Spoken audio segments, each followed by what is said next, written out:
Hi, I'm Tatiana, the Chief Customer Officer at Launchmetrics, and this masterclass will explore the importance of digital launches, how to propel collections from fashion, luxury, and beauty brands to new heights, especially in today's industry context. Whilst the digitization of fashion, luxury, and beauty industries was already moving at a rapid pace, the arrival of COVID-19 put even more pressure on brands to accelerate this. Consumers like you and I noticed an influx of Instagram lives on our feeds, workshops and webinars from industry masters sharing knowledge, and Fashion Week presented in a purely digital format. Because of the inability to physically see, touch, and shop for new products, campaign and collection launches have also shifted towards digital mediums in order to stay ahead of the curve and retain some sense of industry normality. And this strategy has paid off as digital collection launches actually allow for brands to gain even more insights on the products they're pushing to market, as well as develop a better understanding of what may or may not work well ahead of going into mass production. So from the early stages of product inception to creation, to distribution, amplification, and of course, measurement, this online guide will take you through all of the steps of creating effective and impactful digital collection launches. We've seen how fashion weeks have changed in recent years and months. Not only has it proved to the industry just how important events are, but it has also proved that digital is the new normal.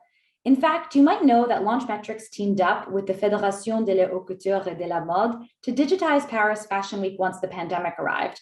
Now, a year and a half later into the partnership, we're seeing telling results. The FHCM, who organized Paris Fashion Week, saw a total of $297 million in media impact value at their last spring-summer 2022 Fashion Week. And this was an overall increase by 125% compared to their previous fall-winter season, and by 128% when compared to their spring-summer 2021 season, demonstrating that even if we are coming back to physical events and miss them dearly, digital is still here to stay, and it makes for stronger results across the board. But digital collection launches mean much more than that. So what are the benefits? Utilizing digital assets means that you're reducing the risk of asset loss, particularly through samples that are moved from team to team. You can also update the status of projects in real time so that your departments maintain visibility 24/7. Instead of having to rebuild everything on digital, look for tools that will help create memorable experiences that complement your launch. You want to be sure you drive awareness and coverage, facilitating the exchange of information with press, influencers, and other key opinion leaders. And they accelerate time to market. So not only can teams work in parallel without waiting for assets for samples, you can easily upload collections for key audiences to access from anywhere in the world, all at the same time. But that's not all. So stay tuned in the following episodes of this masterclass series as I walk you through the ultimate guide to successful brand activations and explain the steps you need to make the most of your brand assets and digital events.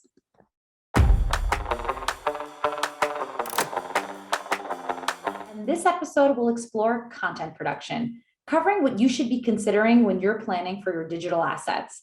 This section also includes key questions you should ask yourself and your wider team when it comes to the content you create around a new launch.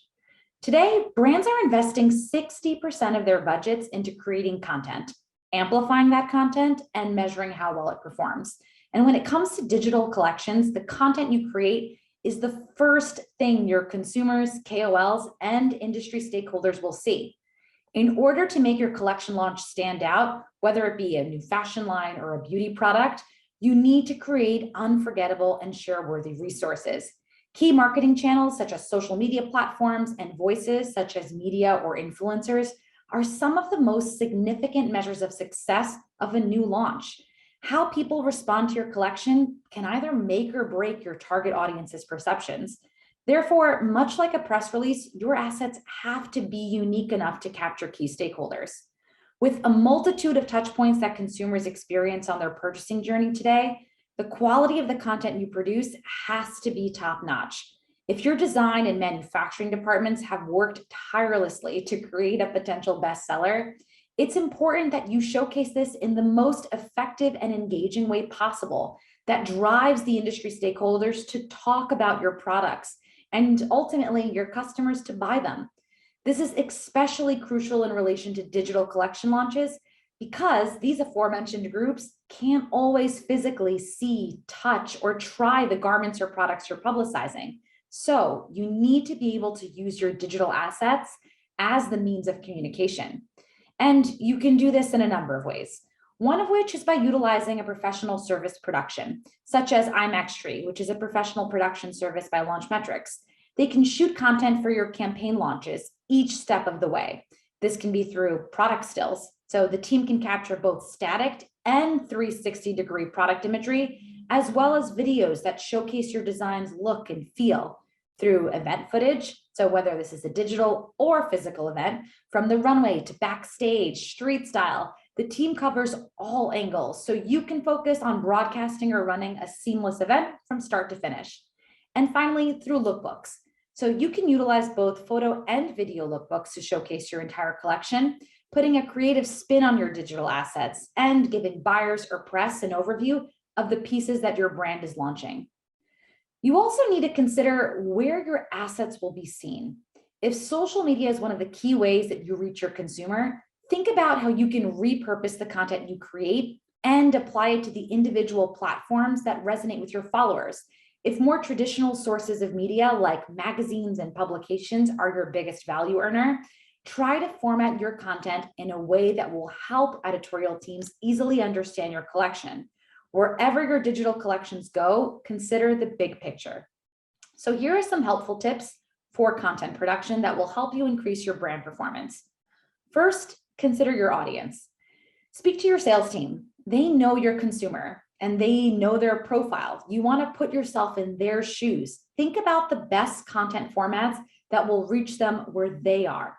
Second, get creative. The digital world moves at a fast pace, and with a multitude of content being produced every second, it's important that yours stands out. Cultivate your assets and campaigns around your brand messaging, and make sure this translates throughout your entire collection. Third, diversify your assets. Leveraging the right voices can help propel your collections to new heights. So it's important that you create a range of assets that directly apply to each of the different marketing channels that you plan to utilize. And finally, adapt appropriately. If you plan on using your assets across your website, press releases, owned media channels, you want to make sure you're adapting those assets to fit each platform or format. Speak to your internal teams and create a plan of action so that way you know how you can utilize your content differently to connect with each target audience at each step of the way. As the world accelerates, brands in fashion, beauty, and luxury need to make the right decisions to adapt and stay ahead of the curve if they want to remain relevant. Investing in the assets that will eventually represent your collection is essential if you want to distribute quality content that resonates with your key stakeholders and target audiences. We hope that you enjoyed this chapter on how to perfect your content production.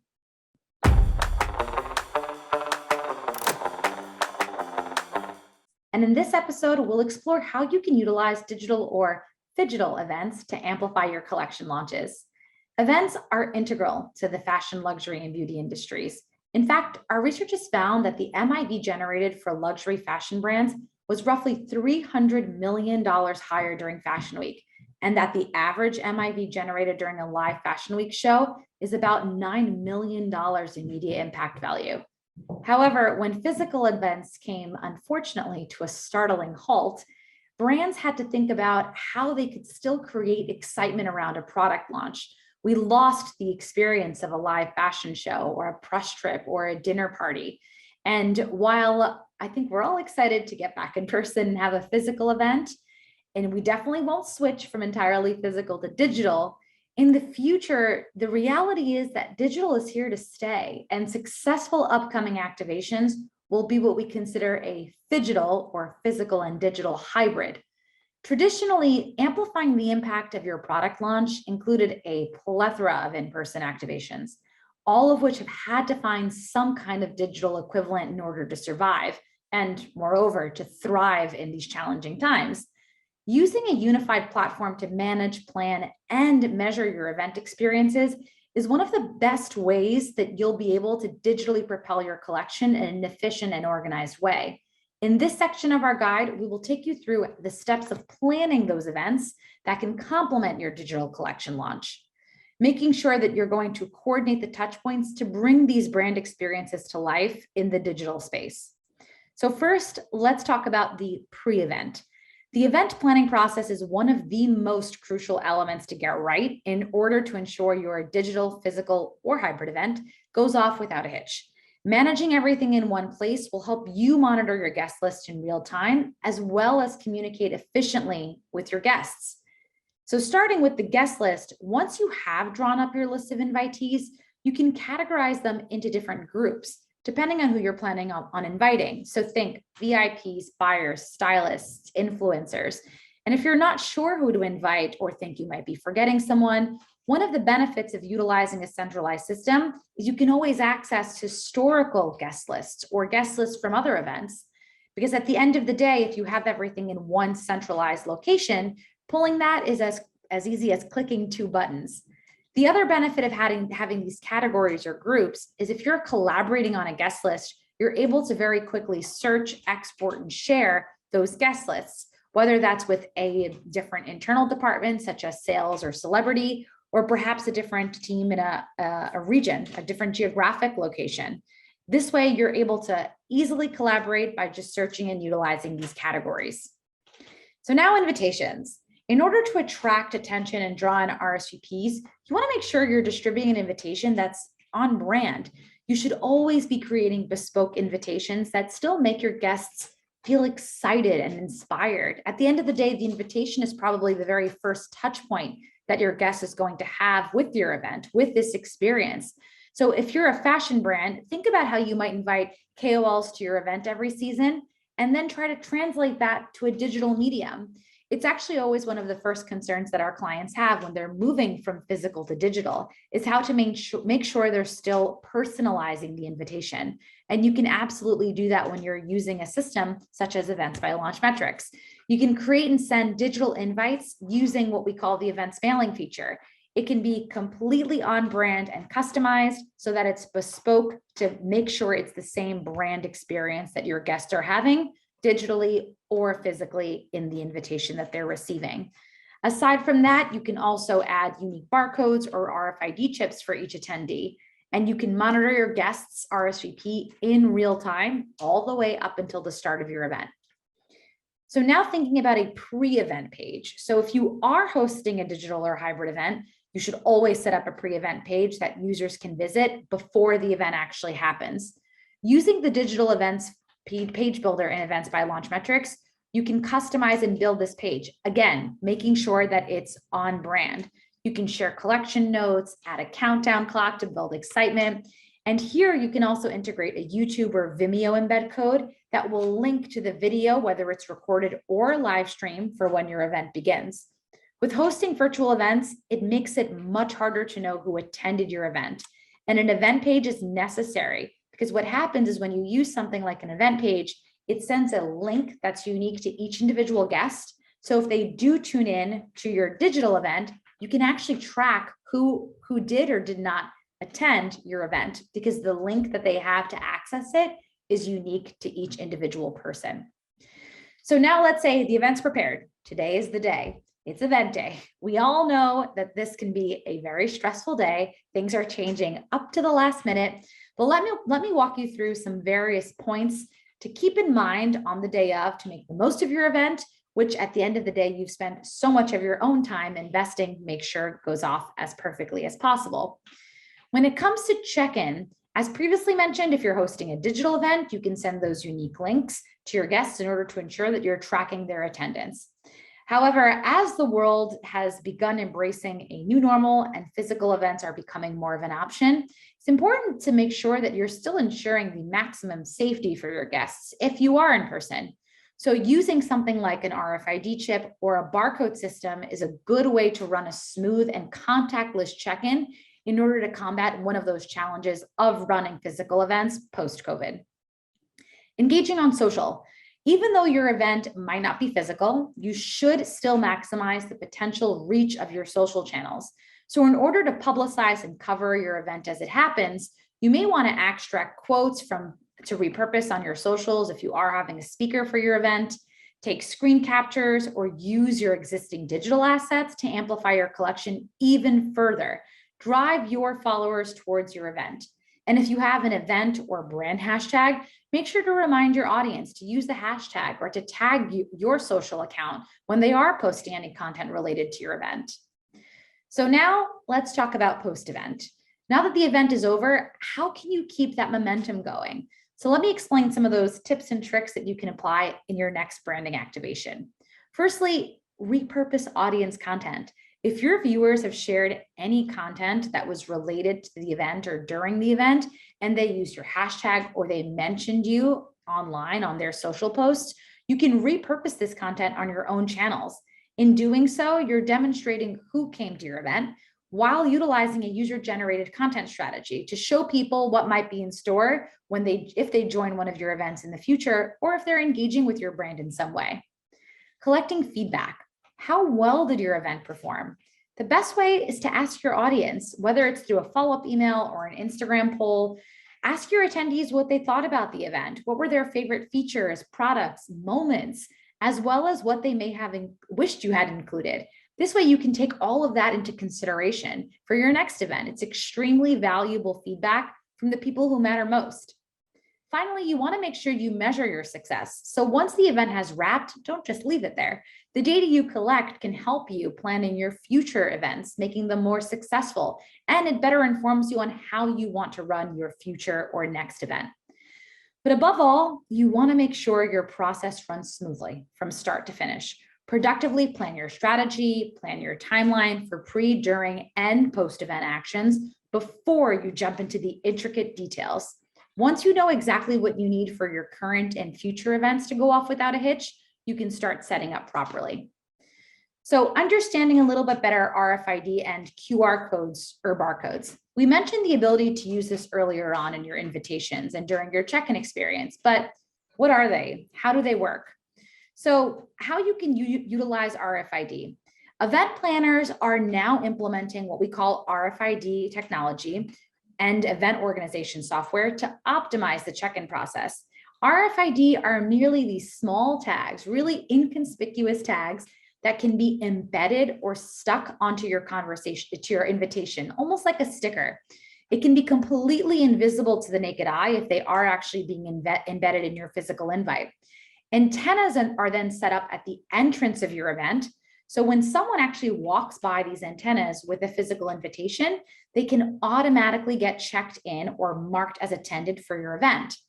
The other benefit is you can also set up a signal or a notification for you or your team to be notified when someone arrives. So even though you are setting up for maximum guest security and a seamless check-in, you can still keep hold of that personalized guest experience. So if your VIP is checking in, you can get a notification and still go out to greet them and make sure that you can escort them to their seat if that's something that you want to be able to do. In fact, Karl Lagerfeld's memorable Fendi Couture open air show at the Trevi Fountain back in 2016 used this very technology from Launchmetrics to ensure that their guests could just seamlessly check in. This is a fantastic example of how you can create efficiency for spaces that might be less than traditional and might not have what you would consider a normal front of house check-in atmosphere. You can also utilize QR codes or barcodes, again, as previously mentioned. So although RFID invites are somewhat new on the invitation scene, QR codes have been around for a very long time. And you can compare the experience to almost like an airport check-in when it comes to how seamless it is. Of course, you can always make it very personalized by embedding it in a bespoke invitation, as we mentioned before, or a bespoke check-in email. You can also print these out if you do still want to utilize a physical invitation. How you utilize them is completely up to you, what feels the most appropriate for the brand and the brand experience that you want your guests to have. So now the QR code, what's interesting, has become more and more popular, right? We see it everywhere, whether it's an airport check-in or viewing a non-physical menu due to COVID. So everyone has become much more comfortable and familiar with the QR code. And sending an invite is not only more efficient than a paper invite, but it's also a lot more eco-friendly. So that's another benefit you'd have by going completely digital. This way of formatting invites allows Fashion Week organizers to immediately identify you at the door when scanning the invite on your phone. Same thing goes for an RFID tag. So if it's a QR code, they're physically scanning you. If it's an RFID invitation, which has to be physical, they walk through an antenna.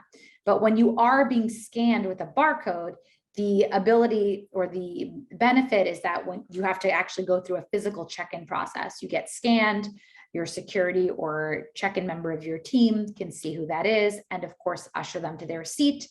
It also allows for an additional check if that person, in fact, is VIP or high profile, because it still guarantees that moment of a physical check-in that an RFID tag may not necessarily provide. So you also want to consider what KPIs you want to use to measure your event. Events are key. We've agreed on that from the beginning. They are key brand activations that can really generate media impact value for your brand. But how do you justify your investments? Or rather, how do you improve your events to make them and your team's effort work better for you? Consider the following questions and metrics that are key ways you can justify and increase your ROI in the future. To start, it's important to understand who attended your event. So not only who attended, but who attended versus who RSVP'd. Is that behavior consistent? Are they always RSVPing yes, but then never actually tuning in or attended? Who talked about or mentioned your event? So influencers, media. Did your website traffic spike during your event? What about after your event? Did you gain more conversions during the event, after the event? And was there an increase in traffic or followers to your owned media channels, i.e. your social accounts? But also don't forget to look at how many new leads did you gain as a result of the event? How many of those new leads are qualified leads? And finally, how did people register for your event? Was it as a result of other campaigns you did, newsletters, publicizing on your social channel, for example? So these are just a couple of key KPIs, metrics, tips, ways for you to really think about how you should be managing your digital brand activations and events as you move forward. Thanks so much for tuning in.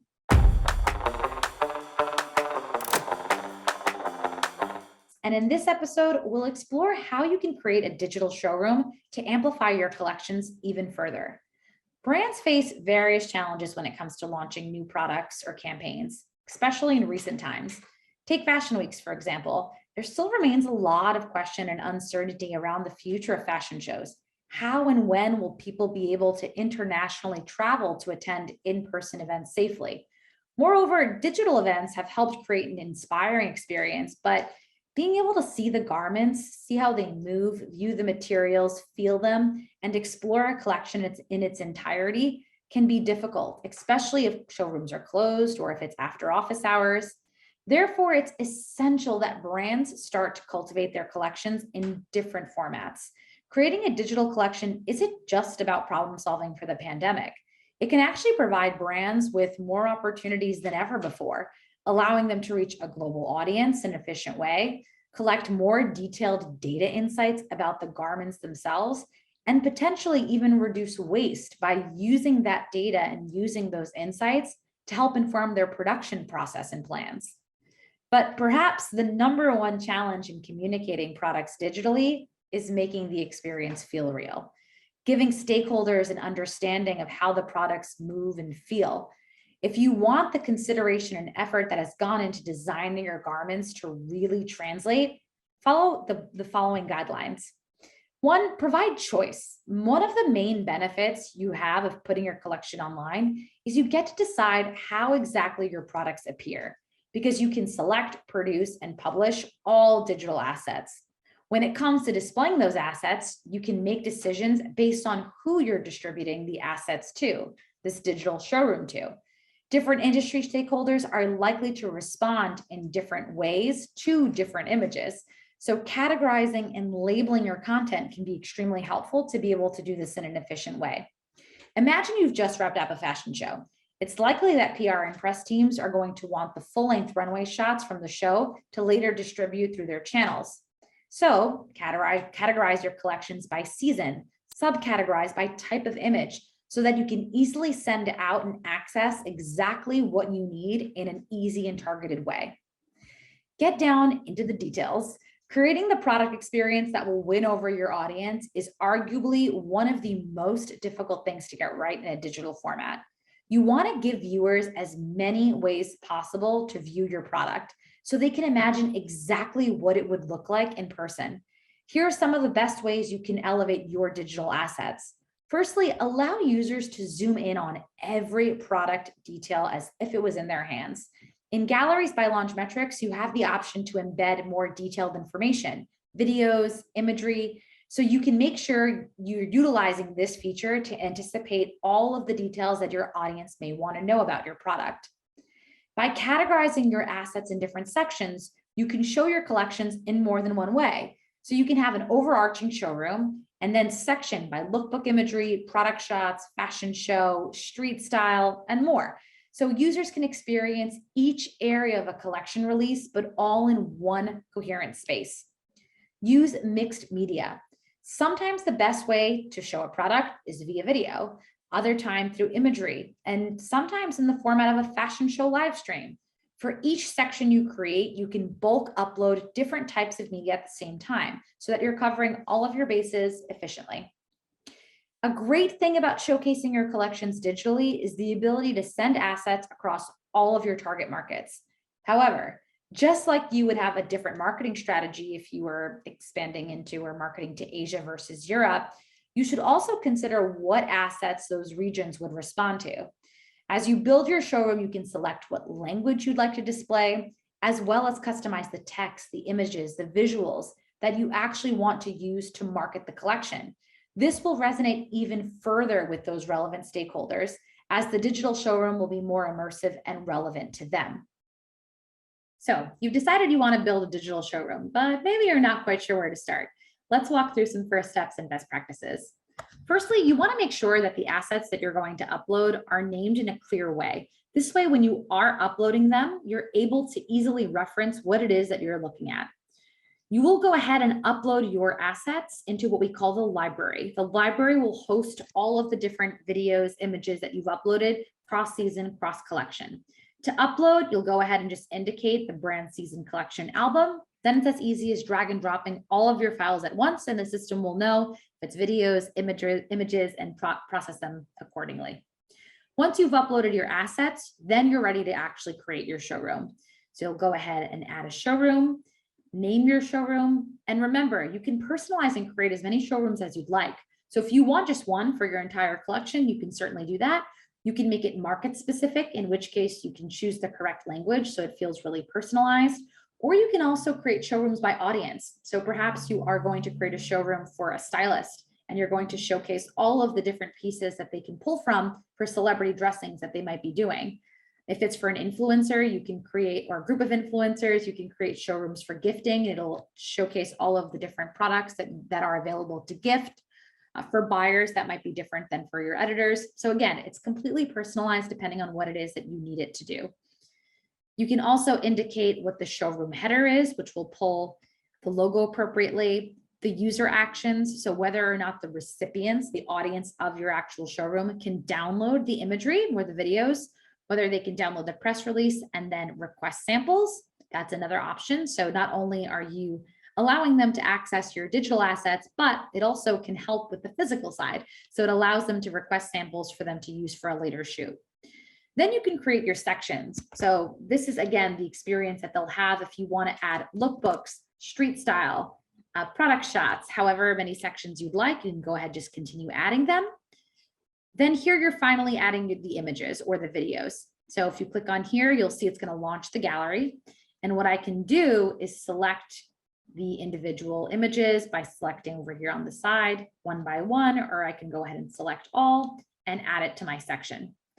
Once I'm done, I can go ahead and move on to my next section here. We'll hit plus again. And now perhaps we want to add these images here. We'll go ahead and select all and add it to the section. And even the way in which the assets are being presented can also be personalized. So maybe I want 4 per row. Maybe I want to change the order in which the assets are being showcased. Then once I'm done, I'll get a little preview here and I can go ahead and hit next step. This will allow me to add a hero shot to the top of my showroom. And then if I'd like to put in place some kind of introduction block, so this could be a description of my collection, a note from the designer, anything you'd like, you can go ahead and add it, change the font color and background. And then finally, you can go ahead and add in contact information. So this is great because that way, if someone has additional questions about the collection, they know who exactly they should be reaching out to.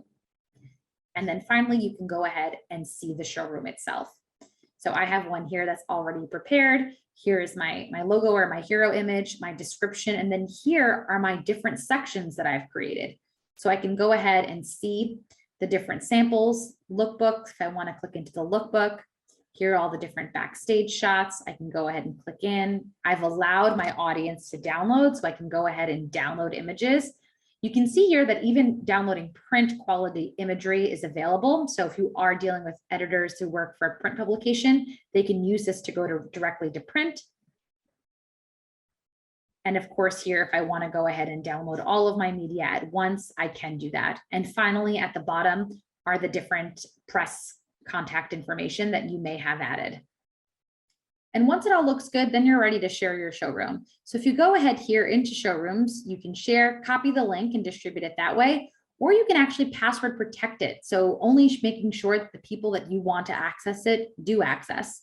And then of course you have the access to the analytics that go along with that showroom. So you're actually able to see who it is that has accessed the different showrooms if you have in fact added that, that precaution or layer as part of your showroom.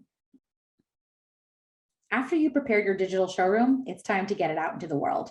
With so much content and so many assets being shown to people via email, social channels on a daily basis, brands need to find a way to stand out and make people really excited about a collection before it launches. Alongside event experiences, which are covered in the previous episode of this masterclass, there are a number of things you can do to build that anticipation. First, you can share sneak peeks across your owned media channels. Brands like Supreme are masters at generating hype around a launch, which typically means that their products end up selling out within seconds. Take what makes your collection unique and exciting and use this to your advantage. Promote teasers across your channels.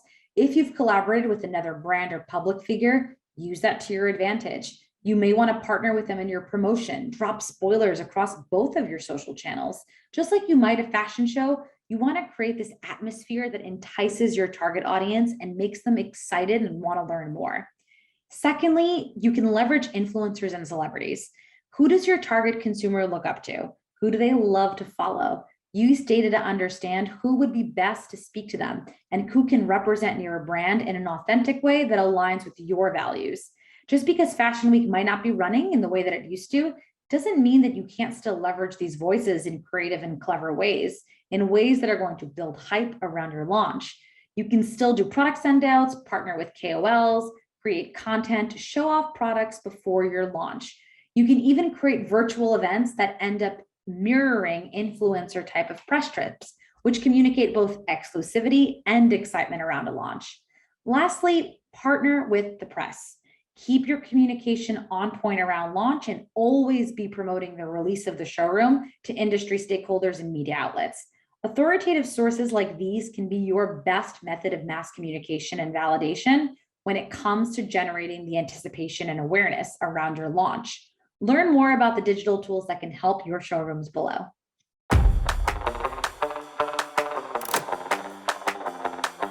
And in this episode, we'll explore how you can take as much advantage as possible of your digital collection and how to market it the right way. So you've invested all of this time into producing digital assets, creating a beautifully curated digital showroom, and creating a foolproof launch plan to reach the people that matter the most to your brand. With the fashion, luxury, and beauty industries moving as fast as it does, it's very typical that brands are often moving on to the next project, launch, or campaign without taking full advantage of the launch in the showroom that they've created. In this section, we'll look further into how you can utilize the assets that you have created to amplify them and gain more from your launch. Another way that you should be thinking of amplifying your collections is by using the extended networks of what we consider external voices, i.e. influencers or celebrities. When you are trying to work with influencers or celebrities, whether you're using a platform, an agency, or your own internal team, it's key to keep in mind these best practices when you're reaching out. The first thing is you want to decide who it is you want to work with, which influencers or which groups of influencers. And to do that, you need to think about who matches your collection in terms of feed and video aesthetic, their brand messaging, and of course, their audience demographics. The best way to reach your target audience is to find out who it is that they follow, who they engage with, and ultimately who it is that influences their purchasing decision. Secondly, you want to make sure you're reaching out with ample time to spare. A lot of influencers are planning campaigns pretty far in advance. So you want to make sure that you are organized and reaching out with the right proposal containing the right information. Don't send a message to your ideal partner a week before your collection or campaign launches.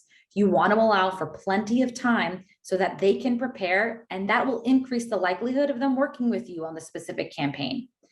Finally, you want to make sure that you are being clear and concise about the content you want and also any kind of production details. So if you have specific assets that you want or details that they may need to know, need to mention, you want to make sure you're providing that in the initial brief, as well as any and all deliverables that you're expecting from them.